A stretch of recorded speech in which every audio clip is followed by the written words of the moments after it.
विकासनगर विधानसभा में विधानसभा चुनाव में मतदान। विकासनगर विधानसभा के सभी बूथों पर बीएलओ के पास उपलब्ध मतदाता सूची में पीठासीन अधिकारी के पास उपलब्ध सूची में व्यापक अंतर देखने को मिला, जिसके चलते कई नामचीन लोगों व सरकारी कर्मचारी और एक विशेष वर्ग के लोगों को मतदान से वंचित किया जाने पर विधानसभा विकासनगर क्षेत्र के मतदाताओं में भारी रोष देखने को मिल रहा है। साथ ही मतदान करने से वंचित रहे लोगों ने कहा कि विकासनगर विधानसभा में हजारों की संख्या में मतदाताओं के नाम सूची से गायब करना एक बड़ी राजनीतिक पार्टी के षड्यंत्र का हिस्सा है, जिसमें राजनीतिक पार्टियों द्वारा षड्यंत्र कर हजारों की संख्या में मतदाताओं के नाम गायब किए गए हैं। साथ ही विकासनगर विधानसभा क्षेत्र के मतदाताओं ने कहा कि चल रही मतदान प्रक्रिया बंद की जानी न्यायोचित है।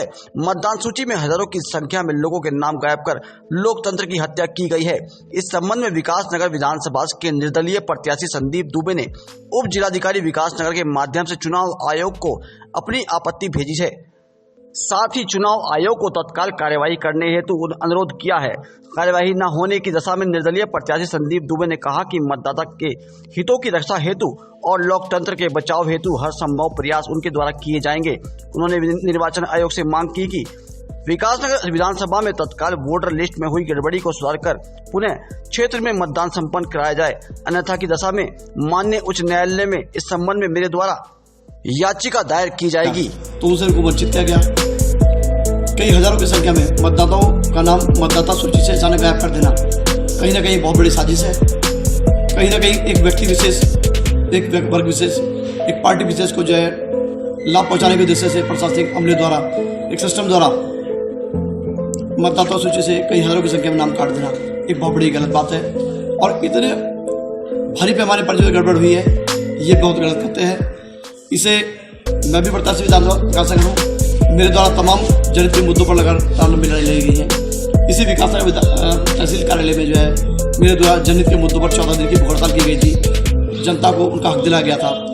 तमाम प्रदर्शन धरने मेरे द्वारा इन 5 सालों में जनता के हित में किए गए हैं। मैं लोकतंत्र की हत्या को बर्दाश्त नहीं करूँगा।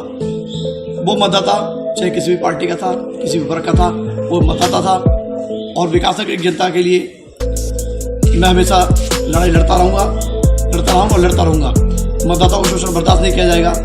इस तरह से इतनी भारी पैमाने पर गड़बड़ कर देना अपने आप में बहुत बड़ा सवाल है। इसके लिए मेरे द्वारा जो है जिलाधिकारी देहरादून से मेरी बात हुई है और आज मैं आरओ कार्यालय में यहाँ पर खड़ा हूँ, अपनी आपत्ति दर्ज कर रहा हूँ। इसके बाद मैं जिलाधिकारी कार्यालय में जाऊँगा, चुनाव आयोग भी जाऊँगा और उसके बाद मैं माननीय न्यायालय के शरण में जाऊँगा। लोकतंत्र की हत्या करते बर्दाश्त नहीं करूँगा। इसके लिए चाहे मुझे सभी विकल्प मेरे खुले हैं, मैं उन सभी विकल्पों पर काम करूँगा। आमरण अनशन करना पड़े, मतदाताओं को शोषण बर्दाश्त नहीं करूँगा। सर, भारत जैसे लोकतांत्रिक देश के अंदर जो इसके लिए जवाबदेह जो संस्थाएं हैं जो इन मतों को जो है चढ़ाती है, इन बीएलओ है और बीएलओ तो लेके तमाम जिला लेवल तक और राष्ट्रीय लेवल तक, प्रदेश लेवल तक पूरी जो है संवैधानिक संस्थाएं बनी हुई है, उनकी जो जवाबदेही है इसके लिए चुनी गई है, तो आप उनके बारे में क्या कहना चाहेंगे कि वो क्यों ऐसा कर रहे हैं? देखिए, जो वाक़या हुआ और मेरी जिलाधिकारी देहरादून से वार्ता हुई तो कहीं ना कहीं सभी अधिकारी अपने आप को बचाने में लगे थे और नीचे के कर्मचारियों पर, बीएलओ पर इतनी बड़ी गलती को थोप देना, सीधा आम जनमानस की जो है झगड़ा बीएलओ बहनों से करवा देना और उनको टारगेट कराना बहुत बड़ा गलत करते हैं और बड़ा शर्मनाक करते भी है कि पहला जो गलत काम था मतदाता सूची से मतदाताओं को नाम गायब करा देना, एक नई सूची बना के देना और ऊपर से बीएलओ बहनों को बूथों पर जो है उनसे भी कई जगह विवाद की स्थिति सामने आई है। वो बीएलओ बहनें जानती हैं कि उन लोगों ने अपने आप को खुद को कैसे बचाया, तो बहुत बड़ा गलत करता है। मैं इसका विरोध करता हूँ और लोकतंत्र की हत्या बर्दाश्त नहीं किया जाएगा और इसका जो है जो घटनाक्रम हुआ है इस पर इसका जो है संज्ञान माननीय न्यायालय को दिलाया जाएगा। सर, जो ये बेलगाम जो है ये संस्थाएं हैं और ये बेलगाम जो अधिकारी है, तो क्या इनकी कोई जांच नहीं होनी चाहिए? जो इस तरह की जो है संवैधानिक पद पे बैठे हुए लोग इस तरह जो है जनता को परेशान करने का काम करते हैं। बिल्कुल, आपकी बात बिल्कुल अपने के सही है। वास्तव में ऐसे लोगों को तत्काल जो है इनकी जांच करवा कर जो है इन्हें तत्काल निलंबित करना चाहिए। चाहे वो प्रशासन पे किसी भी स्तर का अधिकारी हो, उसकी जांच होनी चाहिए, उसे तत्काल बर्खास्त करना चाहिए। लोकतंत्र की हत्या बर्दाश्त काबिल नहीं है। कहना है कि कहीं ना कहीं हर बार जनता को टारगेट किया जाता है।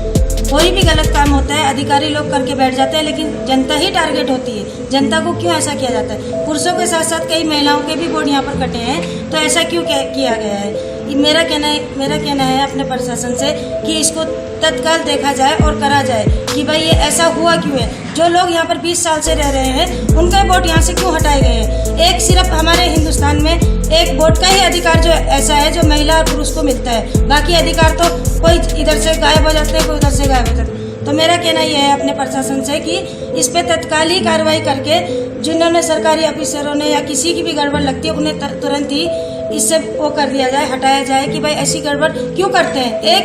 एक चुनाव के लिए उन्होंने क्या किया है कि हमारी जनता के अधिकार छीन लिया, तो ऐसा क्यों, ये क्यों किया जा रहा है? मेरे सभी से यह कहना है कि इसके लिए हम अगर जो वो हुआ तो मैं सारी महिलाओं के जिनके वोट कटे हैं उनसे इस टाइम सब कुछ कराऊंगी, लेकिन उनका हक उन्हें दिलाकर ही रहूंगी। नहीं, क्या चाहते हैं आप दोबारा चुनाव होना चाहिए? हम चाहते हैं कि दोबारा चुनाव हो, जिनके नाम कटे हैं उनको दोबारा अपना अधिकार ये दिया जाए। हिंदुस्तान में है क्या, एक वोट का ही अधिकार तो है जो जनता को मिलता है, लेकिन कहीं ना कहीं प्रशासन और सरकारी अधिकारी उसको भी छीनना चाहते हैं। ऐसा क्यों?